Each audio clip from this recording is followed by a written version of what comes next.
You're listening to the Media People Podcast, the show where we learn about the people who make up the media industry. I'm your host, Victor Genova.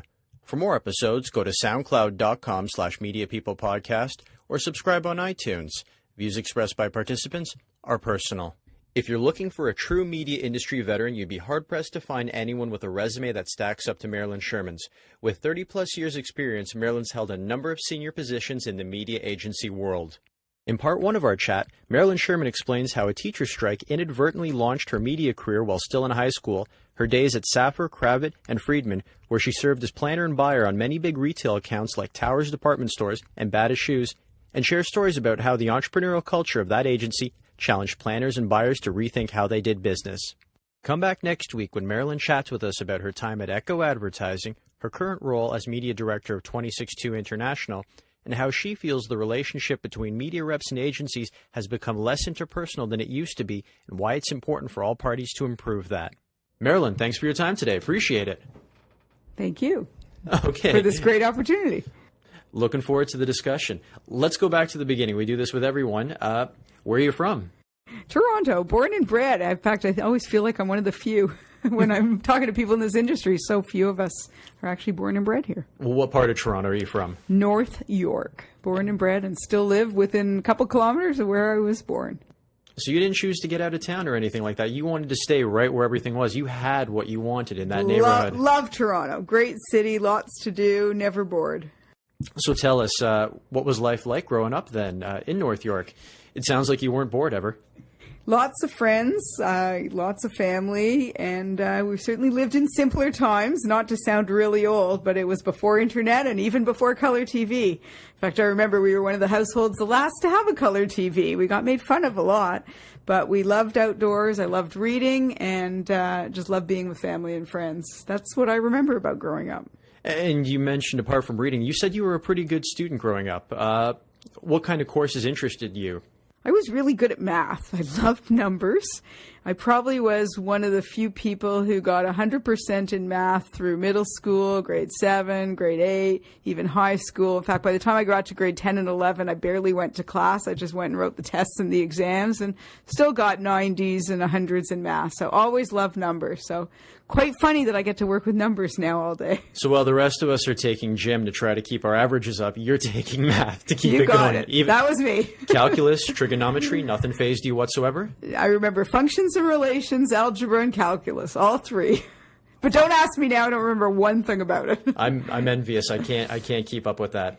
And let's talk about your media career and where it started, because you described it as you tripped into the business. It wasn't something that you were looking for. Yeah, I'm probably one of those rare people, although my generation, and if you look at people who have been in this business 30 or 40 years, so many of us tripped into it, didn't necessarily go to school for it, and I'm really that. In fact, I was a high school student, like not even finished high school. I think I was 17 to be exact. And I was looking for a summer job because the one I had, I got laid off. It was a union job and couldn't keep us going because they didn't have enough work. And basically what happened was just went knocking on doors. I went to a placement agency. They had an ad. They needed somebody to type and answer phones. They said they only had 2 weeks worth of work. I said, I need all the work I can get. So they hired me, and it turned out to be an ad agency. At the time, it was called Saffer Advertising. They were on Bridgeland Avenue, which was quite close to where I lived. That was Bridgeland right by Yorkdale, and I was living at Keele and Wilson at the time, so it was pretty easy to get to. I knew nothing about what an ad agency was or did, but I knew I did a typing test, and I was pretty fast on typing, and I knew how to answer phones, so I figured that's a good thing.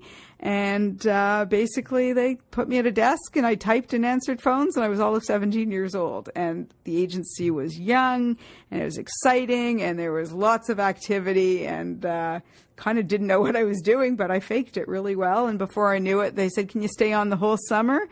And actually, I was supposed to work at the exhibition. At the end of the summer, I'd committed to a job there, but I loved the office environment. It was certainly cool and air-conditioned. So I turned the job down and stayed on for the whole summer. So you turned down being a carny then? in order to go into advertising. I think I was going to work in the Better Living building or something, so it wasn't quite as fun as Carney's, but yes. But the interesting you point out here is this wasn't your job out of high school. You were 17, so this was the summer before, I believe, grade 12? Yeah, this was actually going into grade 12. So exactly. So I guess I was, probably 17, going into grade 12, 16, 17, something like that.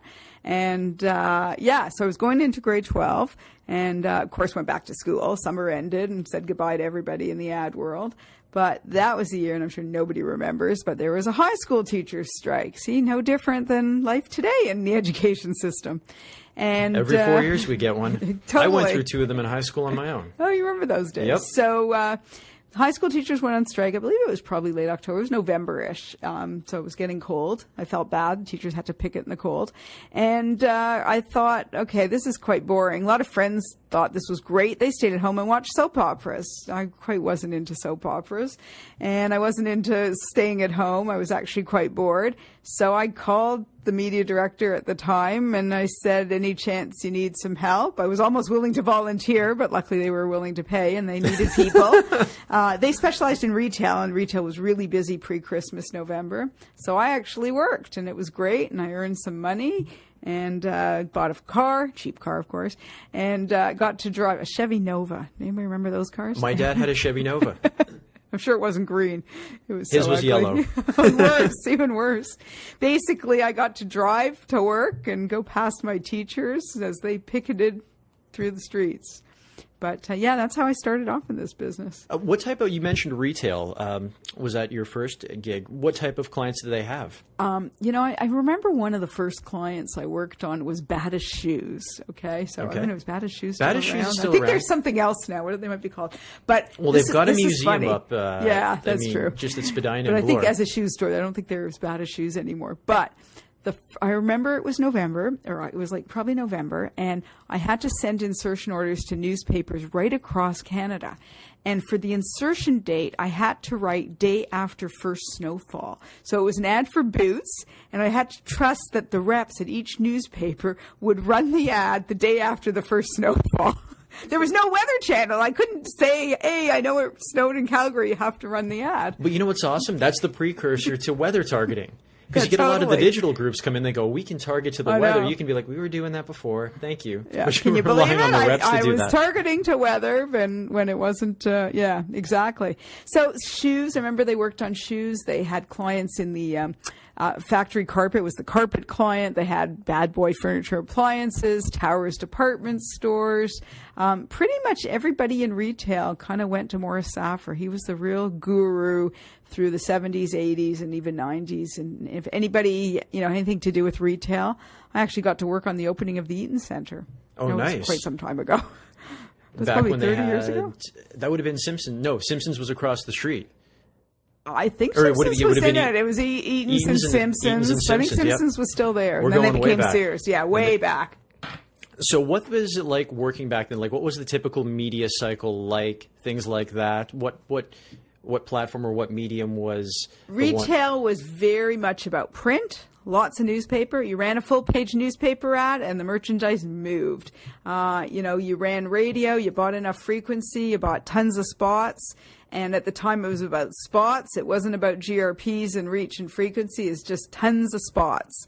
And you bought radio, and radio in combination with newspaper ads, and the merchandise moved. And that was the magic bullet back then. That's what did everything. Very much so. Very much so. Television really came later. I mean, retailers couldn't afford television. So, television was that expensive medium. I remember Towers Department Store got into television, but many of our clients, it was radio and newspaper. Well, it's the problem with TV. It's twofold. The spots cost a lot, but then you've got the upstart cost to actually get the creative built. You could be 40 or 50,000 in the hole for one 30-second spot.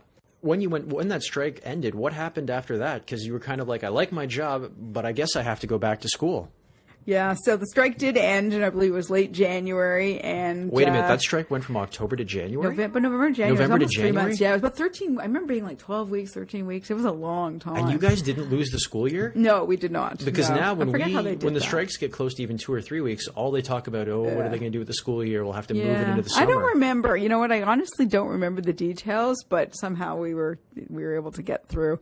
But yeah, I did go back to school. I finished grade 12, which at the time there was grade 13, but you could, some people graduate grade 12, but if you didn't have your grade 13, you couldn't go to university. It was quite complex high school system. But I did finish grade 12, and at the end of that summer, or end of that school year, I worked again. So another summer. And then I really wanted to stay working. I did not want to go back to school for grade 13, but my parents were not very happy with me. Well, I'd imagine that. You were the one using math to keep your average up as an elective. I was a good student. I had good grades. Teachers, my family all said, you should be going to university. You're smart. You can handle it. You should go become a professional.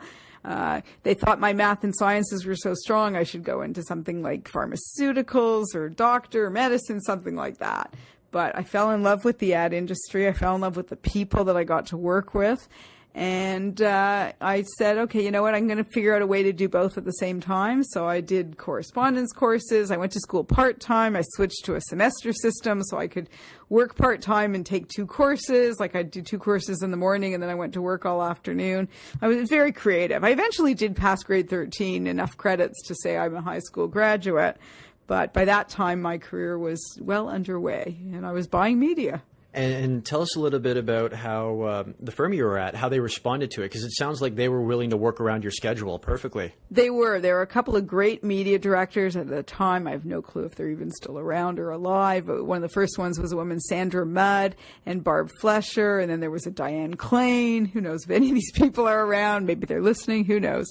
But basically, they figured out how to work around my schedule, and it worked. It worked for both of us. And before I knew it, it was, May and June, and the school year was over, and then I got to work full time. So I really started my career full time at age 18. And your time at Saffer, Cravit, and Freedman, you described them as being real entrepreneurial leaders and producing a really great culture. Tell us what made them entrepreneurial and what that culture was like, because you speak very passionately about it.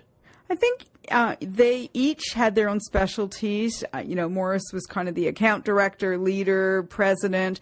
David Cravit headed over, basically looked over the creative department, and he's still active in our industry. David works at CARP and with the Zoomer people.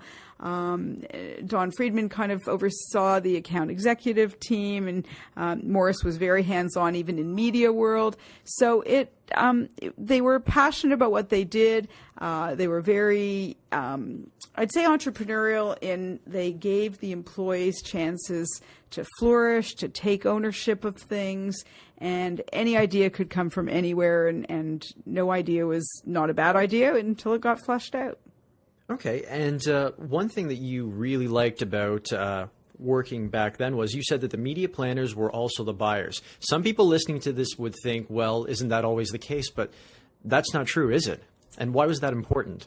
Over the years, the industry has changed in many ways. I mean, I've never worked in a big multinational ad agency. I've always seemed to work in smaller entrepreneurial shops. But I certainly know there's structure out there where clients use planners and buyers, and they could be at separate buildings, separate floors, separate agencies. I've never understood how that can be of benefit or of value to a client. I feel that a good planner has to be buying, has to be talking to sales reps, has to understand, the hands-on knowledge of what's going on out there. Otherwise, how can they really, plan the best activity for a client? And, and the buyer, they're have to be knowledgeable of new opportunities coming into the marketplace, especially in this digital world where there's something new every day to consider. So I've always felt really important that buyer and planner have to work very closely together. I've never understood how that worked. I've had one client in particular, they'll go unnamed, but they left the planning with one agency and the buying with another. And even though the planning agency, we engaged them and they were very great to work with, it always seemed like our idea was killed on the way to the buying agency. How unfortunate for both the client and the media. I just don't understand who on the client side is okay with having that kind of disconnect. But you moved on after to Harris Donovan to join their Canadian office. And I wanted to ask you, that name Donovan stuck out to me. Is that DDS, Donovan? Yeah, you got it. Donovan Data Systems, which is DDS. So if anyone listening to this, that's Prisma now, or Media Ocean, or whatever you've done before, those buying sheets. I didn't even know that was. Is that what they're called now? Yeah, they were bought out by. I knew this because when I was working at Astral, just by luck, thankfully their office was across the hall from ours. So if I couldn't work the spreadsheet, which I typically couldn't do with all the macros or whatever they're called, I'd go over and ask them for help. It was the best kind of tech support. But they went from DDS to Media Ocean, and now it's Prisma. So DDS was the U.S. company. Okay. There was a gentleman, Bob Harris, who ran Harris Media, and he merged with Donovan Data Systems and created Harris Donovan, the Canadian version. Now, when the Donovan Data System first moved into Canada, and that would be in the mid-'80s, the system was totally American. So things like, if you recall into your TV world, Victor, remember Spill? There was no such thing as Spill. Remember, you would buy ratings for Toronto, you'd have to show the Spill into Barrie or London or Kitchener. Yep. Well, in the U.S., there's no such thing as Spill. If you buy New York, you buy New York. If you buy L.A., you buy L.A. And you buy Orange County, it's different than L.A. So I had to help them. So basically what happened was when I worked at Saffer bought some U.S. media as well. And anyhow, we took on the Donovan Data System, or the Harris Donovan system. And I was very responsible at Saffer helping them integrate that software into the agency. And as a result, they ended up trying to snafu me out of there and say, hey, why don't you join Donovan Data System and help us write the Canadian version of Donovan Data System, which then became Harris Donovan. So that's what took me away. And at the time, I felt I needed a change. I had great opportunities at Saffer and worked my way up as a senior planner buyer, but thought, hey, great opportunity. And the best part was they moved me to New York, and I got to live in New York. So put me up in an apartment right in Manhattan, and it was a lot of fun. So you had the New York media mogul lifestyle for a bit. For a bit. It was a lot of fun. But in a very short while, like literally about 4 months into it, I really missed media buying. I missed planning and buying. I missed the reps. I missed the interaction with the reps. And basically what I was doing was working with software developers and then training media people. But you know what's crazy? No, but you know what's crazy though? Your career path up until that point mirrors the way the world is sort of going now, because you've got those media reps out there, but then you've got the DSPs who are like, they've got the platform sales reps trying to get the agencies to adopt it, so you don't talk to media people like me anymore or anything like that. So you were way ahead of your time back then. In a weird way. So after you left Donovan and you got back into the media side of things, where did you land? So I landed at a relatively small media-only shop called Media Specialists. And I don't even remember how I landed there. But anyhow, somehow or other, they found me. I think it was through a headhunter. We know it wasn't LinkedIn. No, it certainly wasn't LinkedIn. There was no LinkedIn. And Media Specialist was very different than Saffer because it was not a full-service ad agency. It was a media-only shop. In fact, for those who remember Media Buying Services, it was an offshoot of three gentlemen who left Media Buying Services and then started Media Specialists. One is the late David Mitchell. He was one of the partners with Fred Fernandez, and Peter Goff was the other one. And I learned a lot from David. David was a real character, but a really talented negotiator. I learned a lot about negotiating from him. He had a very interesting style. He was definitely well liked by a lot of reps, and it was interesting.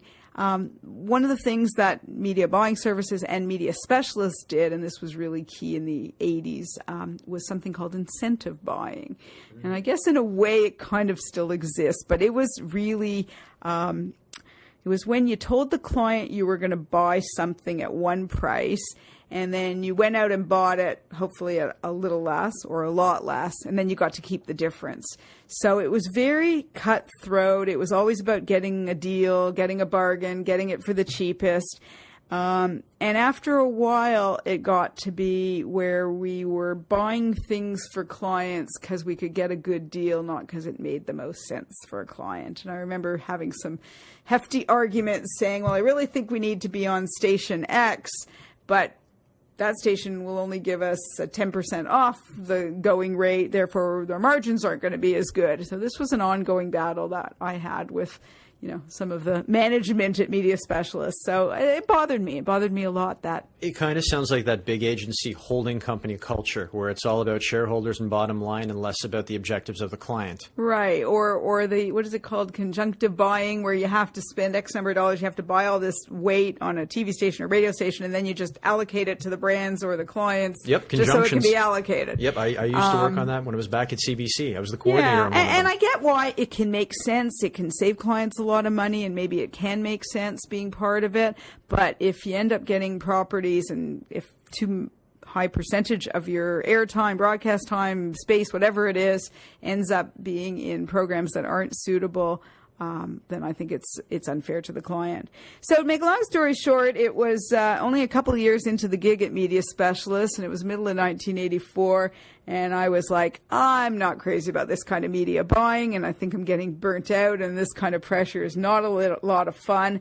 And I was still young enough and didn't have any ties, and I said, okay, I'm going to go traveling and split this scene, and took off to Europe with a friend. I think it was around May of 84, and spent 3-4 months traveling. I think I did one of those 60 days, 60 countries. How many different cities can I see? And just forgot about all the nothing but hostels, trains, buses, things like that. You got it. Slept in train stations, spent time, saw shows, had a great time, and it's a distant memory.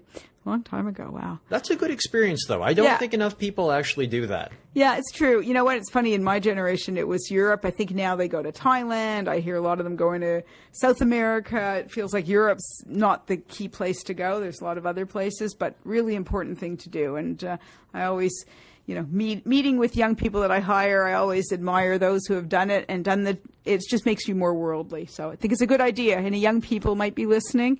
Find an opportunity and do the travel. You learn a lot while you're traveling. What I like what they do in some countries, the United Kingdom, Ireland, and Australia do it. They call it a gap year, where after you finish high school, the university or college will hold your acceptance for a year, and then you can they go work for 6 months and then travel for the other 6. Funny you say that, Victor, because I remember when I was traveling, I was amazed at how many young people I met from Australia, from a lot from Europe, but Australia especially, where they could get 4 months off. They could just take 4 months off and go travel. I said, wow, you can just do that.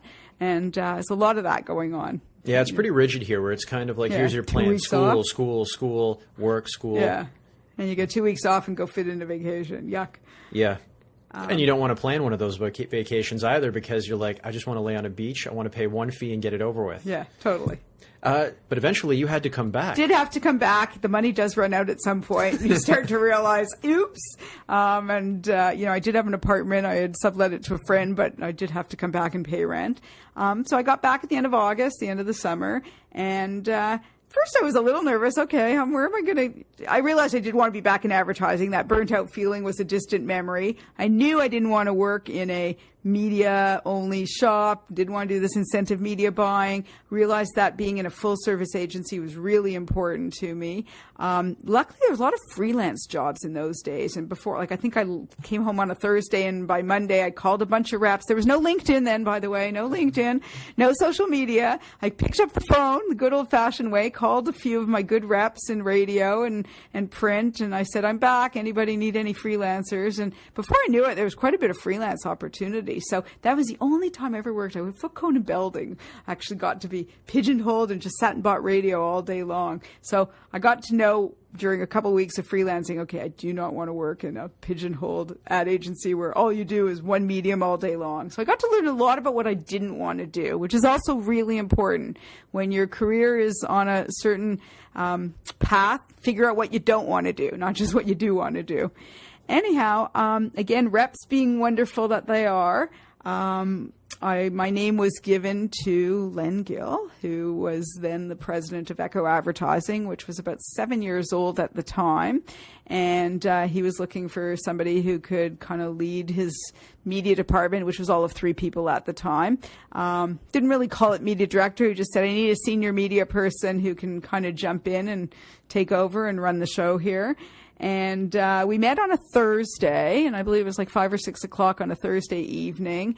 And very unorthodox interview. We kind of just chatted about everything and anything. He had obviously done his homework. Again, no LinkedIn, no computer, but he had called a bunch of reps. So and he really had to work for that, though, without LinkedIn. Yeah. He called the reps and kind of got feedback on me, and he decided he liked me. So it was just a matter of negotiating the details.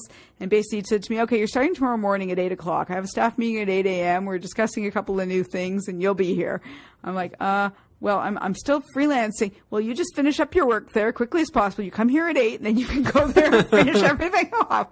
Anyhow, well, the rest is history. We're going to stop it right there, but come back next week when Marilyn Sherman chats with us about her time at Echo Advertising and her current role as media director of 26Two International. For more episodes, go to soundcloud.com/mediapeoplepodcast or subscribe on iTunes by searching Media People Podcast. And don't forget to follow me on Twitter @VicGenova.